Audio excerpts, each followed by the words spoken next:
Siempre la ha existido. A ver, si ustedes recuerdan, a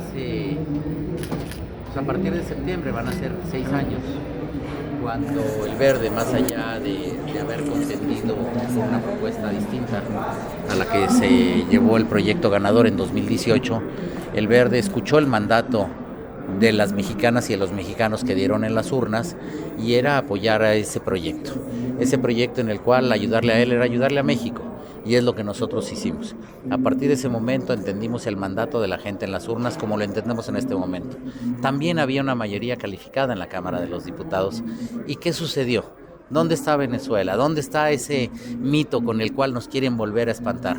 Hoy lo que hay una realidad es que más de 35 millones de mexicanas y de mexicanos salieron a darle su respaldo al proyecto de la doctora Claudia Sheinbaum. ¿Por qué?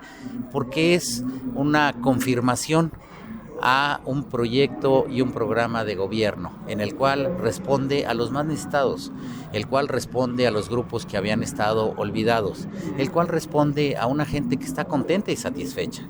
Y no solo de aquellos que lo quieren tergiversar y malinterpretar, que son los programas sociales. No es cierto. A ver, programas sociales han existido en todos los gobiernos. En todas las administraciones había programas sociales. La diferencia es que en este los volvimos constitucionales con los votos del Partido Verde. Pero precisamente por eso las mexicanas y los mexicanos ya no se los pueden condicionar a que respalden una fuerza política.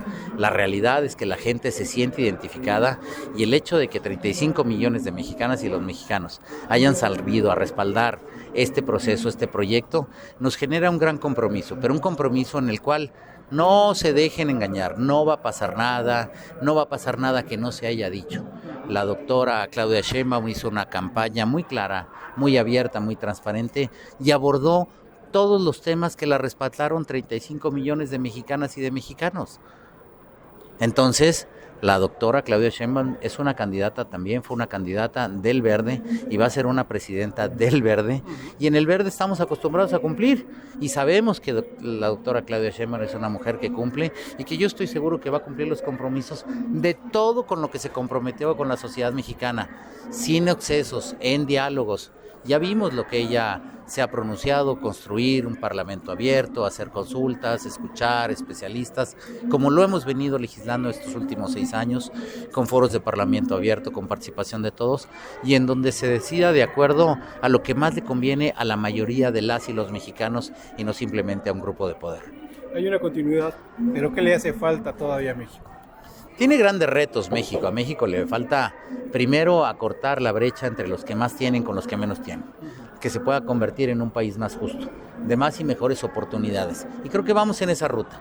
Hoy vemos en los análisis de aquellos que votaron por Claudia Sheinbaum y se cae ese argumento que la clase media no respaldaba el proyecto, que la clase alta. Hay que decirlo fuerte y quedito, y que retumbe en todo el país. Todas las clases, todos los estratos sociales votaron por Claudia Sheinbaum. Para poder lograr 35 millones de votos es que votaron todos. Por último, senador, algo está en el ambiente. Algunos analistas dicen que se podrían quitar esos pequeños alfileres que mantienen la economía mexicana. Es decir, el peso se empieza a depreciar, los inversionistas empiezan a mostrarse nerviosos por un tema: la reforma al Poder Judicial. A ver, yo creo que quien pone nervioso a los mercados son mis compañeros y colegas de la oposición, que se dedican a decir mentiras.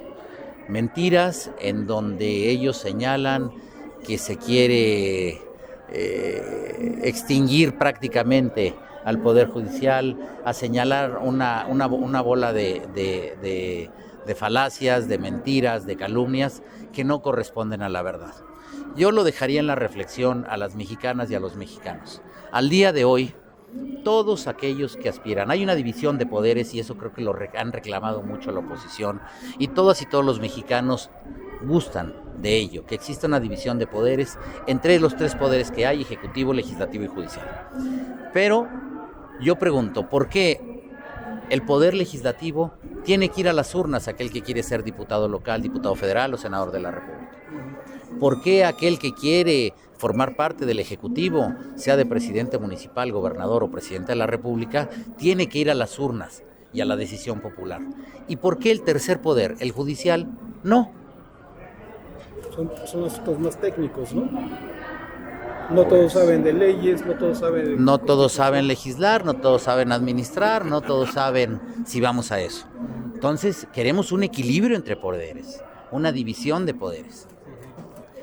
¿Quién de ustedes recuerda quiénes fueron las últimas ternas para ministros de la Corte? ¿Por qué?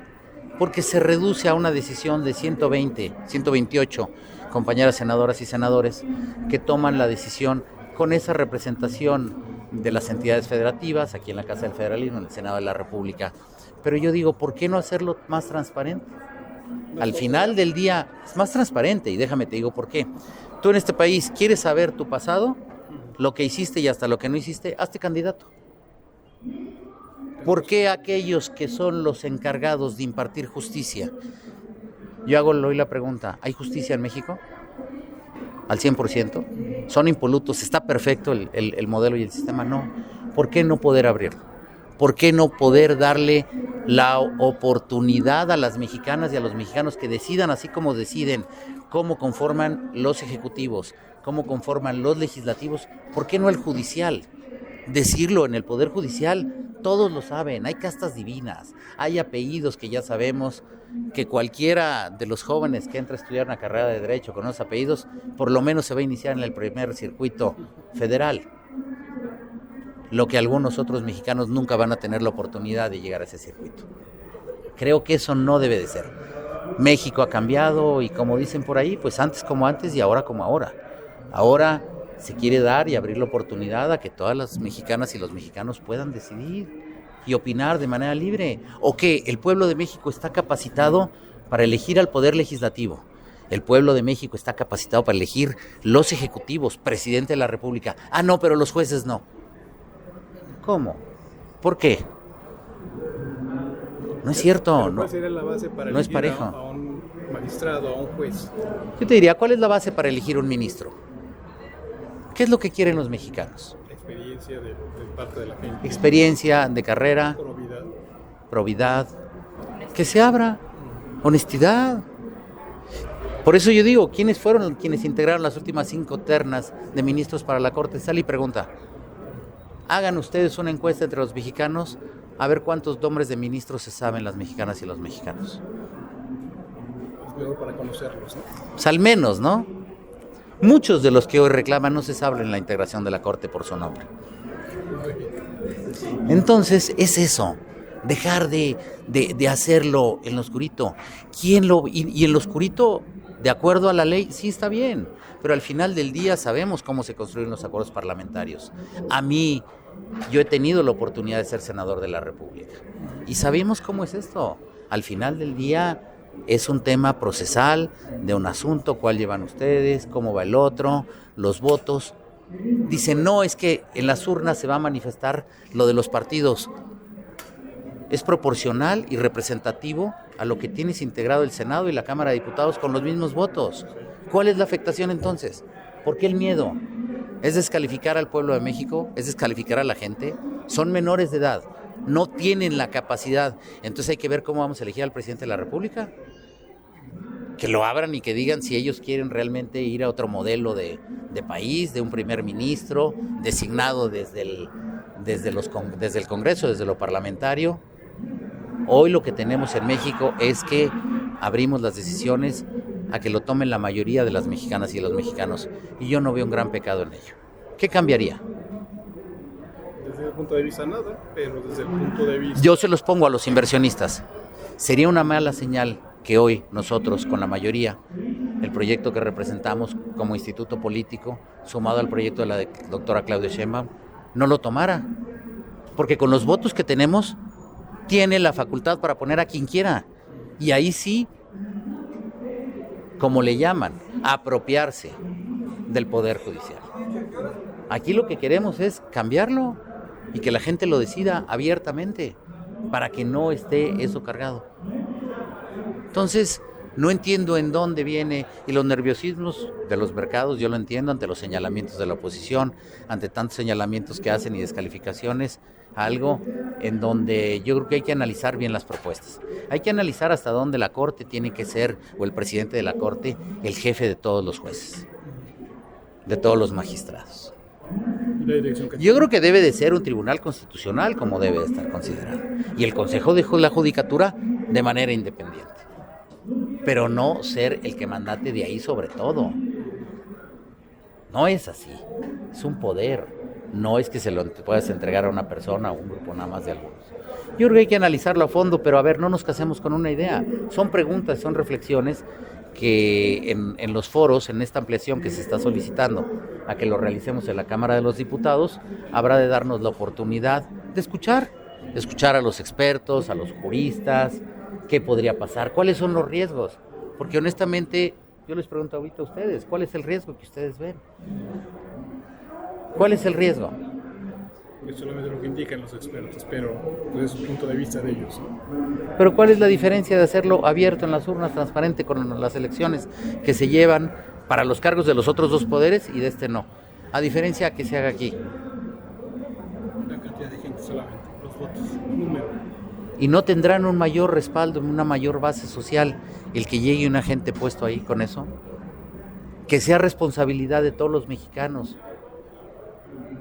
Abrirlo a cómo podemos mejorar nuestro sistema de justicia.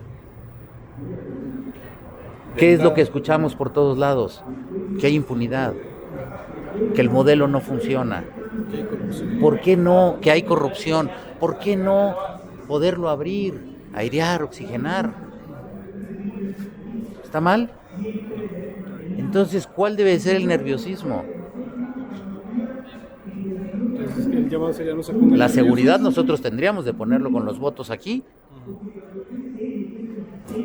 Entonces yo no le veo, realmente yo creo que hay que decirle y mandar un mensaje muy claro, cuando menos desde el Partido Verde vamos a actuar con total responsabilidad a esa confianza que nos dieron los millones de mexicanas y de mexicanos que el pasado 2 de junio se levantaron a votar por la opción del Verde. Diputado, usted dijo que para conocer a un juez había que serlo candidato. Si se reforma la Constitución para que sean electos por el pueblo, entonces vamos de verdad a saber quiénes son los jueces. Va a salir la cloaca, ¿verdad? Le vas a dar la oportunidad a las mexicanas y a los mexicanos de poderlo conocer. ¿Qué difusión se le da a la terna que viene al Senado? ¿Qué impacto tiene a nivel social? En la casa de ustedes, llegan y comentan cómo estuvo internada la terna para los ministros de la Corte. ¿Quién se sabe la integración de la Corte hoy? ¿Quién sabe el número de jueces? La verdad, es de risa, hombre. Hay que hacerlo. Y nada más la reflexión. ¿Por qué hay 3 poderes en este país? ¿Por qué 2 sí tienen que ir a la voluntad popular, a las urnas, y hay un tercero que no? O sea, el pueblo tiene la facultad y la capacidad para elegir presidente de la República. Senadores, diputados, presidentes municipales, gobernadores. Pero lo judicial no, ahí no le entiendes, compadre. Vente, ese lo voy a poner yo. No. Es momento de evolucionar, dar un paso al frente y construirlo entre todas y todos los mexicanos. Esa es la democracia, donde mandan las mayorías, y eso es algo que se tiene que abrir. ¿Sí? ¿De cuándo van a empezar ya estos foros? No, se está solicitando la ampliación, pero yo creo que a la brevedad, yo creo que entre más pronto se empiece. Ahora, es la continuación porque ya ha habido. A ver si lo ven, ellos lo veían como algo de campaña, no fue así. En todos los eventos y en todos los discursos la doctora Claudia Sheinbaum habló de ello, de una reforma al Poder Judicial, y va a ser la reforma que más convenga a México, la reforma que nos pueda ayudar y acercar más al mejor modelo de sistema judicial que podamos contar como país y en el cual lo podamos construir entre todas y todos los mexicanos. Eso es algo real. Y repito, no podemos decirles para qué están calificados y para qué no. ¿Quién son ellos? Esa es la oposición, es lo que se tiene que replantear. Por eso pierden, por eso tienen el rechazo, por eso no los acompañaron, por eso las mareas no eran mareas, andaban mareados, andaban confundidos. La realidad es que no hay clase baja, media y alta que no haya votado por Claudia Sheinbaum. Ahí está, el gran voto oculto que había, sí, era que no se los querían decir de frente, no vamos a votar por tu candidata, sino vamos a votar por Claudia Sheinbaum, por quien salieron a darle el respaldo más de 35 millones de mexicanas y mexicanos. Muchas gracias. Gracias.